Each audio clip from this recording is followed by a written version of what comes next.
From the Carl Chevrolet Studios in West Des Moines, this is Iowa Live.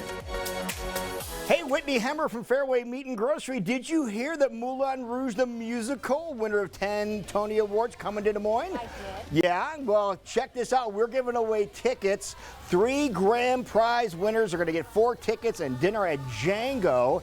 And what you need to do is just keep watching this program for the rest of the week and enter the keyword for today is beauty. Enter the keyword into 457-1026, 515-457-1026, or go to weareiowa.com/Iowa Live and enter the keyword in. You have a chance to win. Once again, today's keyword for Moulin Rouge tickets and dinner at Django is beauty. So there you go, beauty A. And this is beauty A. It's peachy because that's what we're talking about, isn't it? We are talking about summer produce, peaches specifically today. Can I say I've never had a dance number opening before? See, that was your opening act. This is the first for me. How about that? So it's opening for peaches. And this is perfect because on the cover of your magazine that's available free at all the Fareway Meat and Grocery locations, you have peaches all over it. So we always highlight an in-season produce item in our Cart to Kitchen magazine. So now through September, we are talking peaches. So you can find the recipes I'm talking about today in here, also some other information,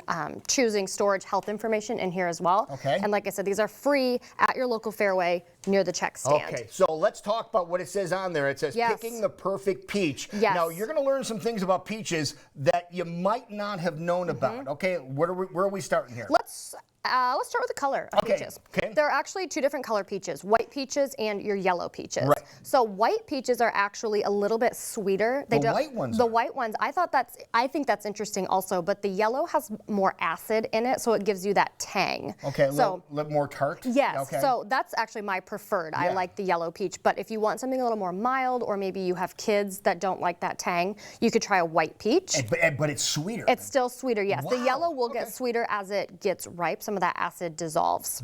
The other thing is the pit, and this is interesting because I would say like 5 years ago, I would go really in depth on the different types of pits in a peach. Okay. However, now almost all the pits on the market are what we call freestone. Okay. So they come out very easily from the peach. So if you break them apart, you can just pop it right out. You used to be able to run into more cling peaches in the market, and it would cling to the fruit. Is that why they call them cling? Yes, cling and freestone. Really? So now it's really not that big of a talking point because they're mostly just freestone. But the cling peaches, the flesh of the fruit will grab onto the seed more. Every once in a while I would get a peach and I would go to get the pit out and I would get so frustrated. I didn't know why it wouldn't come out, and it would be a cling peach every time. So those are the ones that you eat and you got to gnaw on this. So we really don't have to worry about that much anymore. You're probably going to run into all freestone peaches. Okay, now how nutritious are peaches? Peaches are great. They have vitamin C, vitamin A, fiber in there, but aside from their health benefits, they're a little touchy. They're kind of like an avocado. When they're ready now. Okay. So keep an eye on them. If they're not quite ripe enough, keep them on your counter.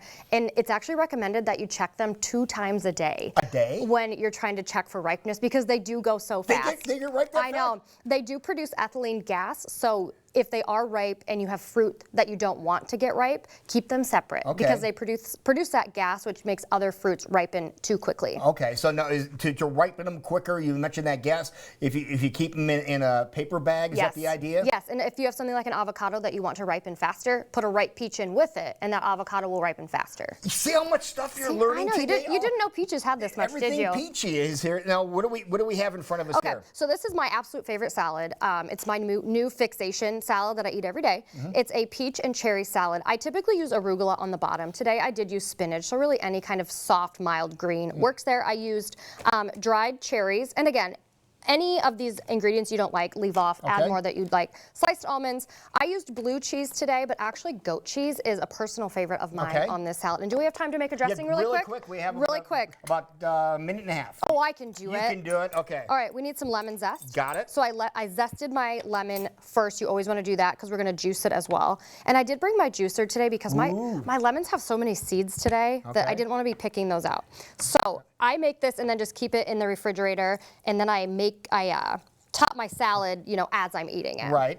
Okay, so juice of 1 whole lemon. Have you ever made your own dressing before? No, that's what I'm learning here now. And while you're doing that, I'm going to grab a piece of your toast. Yes, over I here. made a peach toast, which is kind of like a big crostini. If you've Okay. ever had a crostini There you have appetizer. that. You're adding honey to the We are mixture adding now. honey. This one is so simple. If you've never made your own dressing before, this would be a good one to start with. Okay, so now you're adding a little Dijon mustard. And you don't taste the mustard. The Okay. mustard is what we call an emulsifier. Okay. So what it does is holds the other ingredients together. Kick it into high gear here. We have Got about it. 20 seconds. And we want equal parts olive oil. All right, good Stir thing it I up. carry my fork with me at all times. Stir it up. Keep this in your fridge for about a week is about what that will last. All right, dump it on there, and we're going to give There it a we try. go. All right, people want more information about this. Whitney, where can they go? You can go to fareway.com. You can find all of our contact information, all of our recipes, and again, the current issue of Cart to Kitchen magazine also has all of that in there. Thank you very much. Thank you. Hear more, everybody.